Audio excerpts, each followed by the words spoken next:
and feeling something you can't explain. Parang lahat naman okay.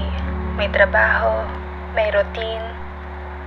Stable naman ang lahat, pero parang may kulang.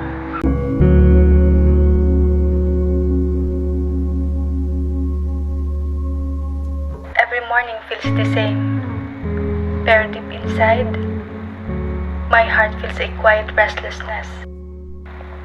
A voice that keeps whispering, is it really all there is?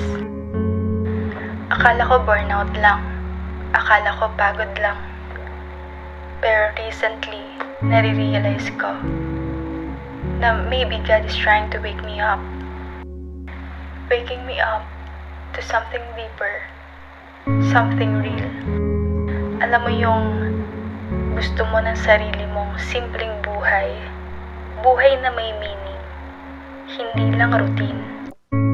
I started asking myself, what if this comfort I'm holding on to is the very thing keeping me from the life God wants for me? Maybe this season is not about chasing stability, but about learning to trust Him even when I don't have it all figured out.